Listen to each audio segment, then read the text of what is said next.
Kita lanjut Pak. Siap. Bincangan ini.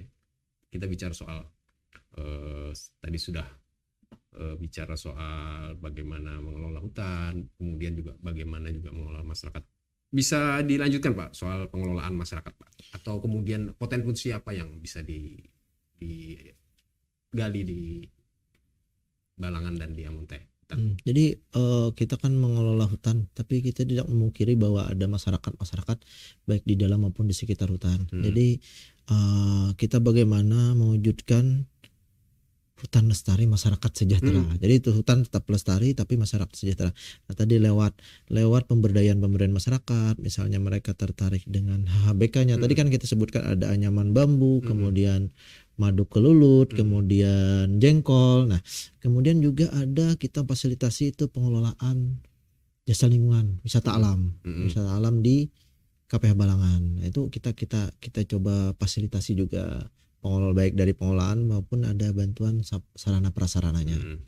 Nah, contoh kita sekarang ada beberapa, sebenarnya sih di KPH Balangan itu banyak Pak, banyak sekali potensi jasa lingkungan yang ada. Cuma tadi kita terkendala dengan akses jalan yang ini ya cukup jauh ya. Kemudian kalau lokasinya, kalau dari misalnya dari Paringin itu berapa?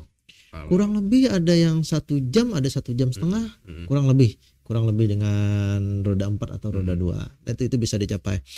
Kalau misalnya nih yang untuk wisata Watu Badinding, Desa Liu. Nah, itu Watu Badinding Desa Liu itu susur sungai. Jadi ada sungai dengan pemandangan batu ya, dengan riak, itu susur sungai. Itu di Watu Badinding Desa Liu. Nah, itu termasuk unggulan juga. Kemudian ada susur sungai Pitap, Jadu Ajungan. Jadi itu dengan perahu karet itu juga bentuknya riam sama kayak Loksado kurang lebih, cuma tidak ada bambu raftingnya. Karena bambu rafting mungkin khasnya di Loksado. Kalau itu kita pakai perahu karet kemudian ban dalam. Nah, itu cukup ramai di sana juga. Nah, itu kita sudah fasilitasi dengan perhutanan sosial juga. Jadi kita ada bantuan gazebo. Kemarin juga ya tadi perhutanan sosial itu kita melibatkan baik pemerintah maupun swasta. Di situ ada pihak swasta juga membantu masyarakat, perahu karet segala macam. Oh, ini ya Pak ya, anunya Pak ya. Itu susur sungai yang di sebelah di sebelah kanan. Kemudian jadi ada wisata ini ya, wisata camping ya. Camping ground tadi ada. Enak kali ini di Gunung Hauk. Di Gunung Hauk.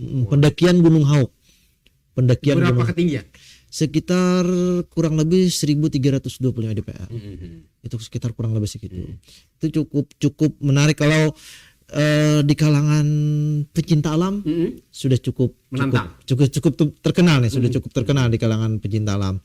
Tapi kita juga ada pilihan sih kalau misalnya selain camping ground di situ ada yang sekarang kita bikin camping ground di Desa Ajung, Batu Ajung. Jadi di situ juga bisa menikmati bagi masyarakat yang tidak perlu mau mendaki tinggi-tinggi tapi tetap mau menikmati suasana alam, dan di sampingnya ada aliran pemandian yang cukup alami dan jernih bersih ya, dengan latar belakang pemandangan gunung ini ya, gunung-gunung itu cukup di camping ground Batu Ajung. Di situ jadi nggak perlu tapi kalau yang pengen tahan itu ke wisata Gunung Hauk, pendakian Gunung Hauk tentu saja ada masyarakat yang mengolah di situ.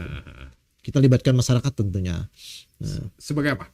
Nah, nanti kalau di situ ada yang jadi guide nih kalau wisata Batu Anu. Kemudian ada juga yang mengelola parkir, kemudian ada guide yang tadi susur sungai kan, harus ada motorisnya. Iya, betul sekali. Nah, itu jadi masyarakat dari situ, mereka yang dulunya mengandalkan hutan ini misalnya mohon maaf ya menebang segala macam, ketika mereka tidak ada pilihan lain, yang tentunya hutannya tetap mereka jaga lestari, bahkan ada airnya tetap ada, tapi mereka juga tetap bisa ini ya memenuhi kehidupan mereka, berkehidupan mereka sebagai usaha sampingan mereka kayak gitu. Di sana ada anu Pak ya. Artinya kalau saya kan berkunjung ke sana, bisa Kawas Hutan, kan ada yang capek, ada tempat istirahat atau cottage seperti kayak misalnya di Loksado atau bagaimana, itu sudah terbangun tidak? Fasilitas seperti itu. Kalau yang camping ground kan pasti Tidak. pasti pengen di sana mereka menyewakan tenda. Oh, iya, Kemudian kalau di Desa Liu karena cukup dekat, masyarakat bisa memilih nginap di tempat pemukiman penduduk atau di sana sudah dikembangkan kemarin dari pihak Dinas Pariwisata Kabupaten Belangan bikin mini kotek. Ada mini kotek. Tentu saja nanti dibantu dengan masyarakat ya di situ karena kawasan hutan cukup ini masih bagus kawasan hutannya yang tentu saja harus kita lestarikan. Betul. Saya kemarin seminggu yang lalu itu ke Mandi Angin, itu saya masuk sana, ada portal, ada beli karcis, kemudian saya naik gitu. Tidak problem saya beli karcis karena juga pemandangannya udah bagus, sudah tertata, sudah bersih, sudah ada berbagai banyak fasilitas gitu. Itu gimana anunya? Kalau di KPH Balangan sendiri bagaimana?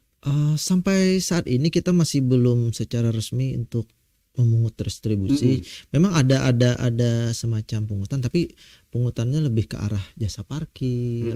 Jasa parkir itu kemudian mungkin nanti ada guide lokal. Kita belum menetapkan aturan ini ya, belum menetapkan retribusi. Ini juga terkendala dengan peraturan. Kemudian ini sebenarnya ini jasa lingkungan wisata alam kita baru menggeliat kembali. Mau menggeliat setelah 2 tahun pandemi. Kemarin kan kita tutup nih. Ditutup karena ada anjuran dari pemerintah kan larang untuk berkumpul, yaitu tutup. Nih baru menggeliat kembali, nih. Rencana ya jangka pendek ke depan untuk peningkatan pariwisata di Hutan Balangan?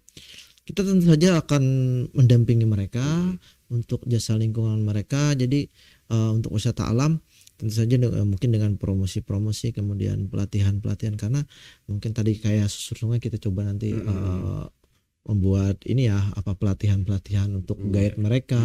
Kemudian tentu saja bekerja sama dengan pihak Pemda setempat dan mungkin ada pihak ketiga.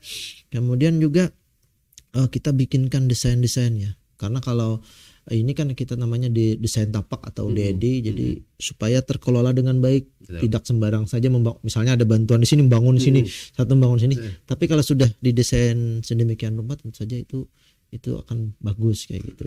Kita coba fasilitasi lah kita ke depannya untuk jasa-jasa lingkungan. Kemudian mungkin kalau yang lain-lain mungkin kayak tadi ada yang jauh cukup, tapi sebenarnya cukup bagus air terjun. Itu ada air terjun Batarius. Di mana itu Pak? Itu daerah Balangan juga, cuma masih terkendala akses jalan, dan ini perlu perjuangan nih, kesananya perlu perjuangan. Tapi kalau saya yakin kalau pecinta alam tahu, mereka pasti ke sana, Nah, tentu saja itu merupakan salah satu sumber daya alam yang menarik ya, karena ada yang suka yang agak ekstrim ya ke sana, ada pilihan nih. Jangan yang mudah-mudah terus, nanti yang mencintai jiwa ekstrim malah nggak ada tantangannya nih. Seperti itu. Tapi biasanya yang minta tantangan itu agak tanda kutip tidak memberikan pemasukan yang banyak gitu. Tidak juga ya, paling kan bisa kita barengi misalnya guide-nya segala macam, mungkin seperti penyewaan tendanya, peralatan campingnya, itu sedikit banyak juga pemasukan bagi masyarakat. Kemudian parkir kan, mereka harus parkir misalnya jauh dari Banjarmasin seperti Anda. Gimana kalau nggak ada parkirnya kan Pak? Ya paling nggak nitip lah di tempat orang kan. Seperti itu.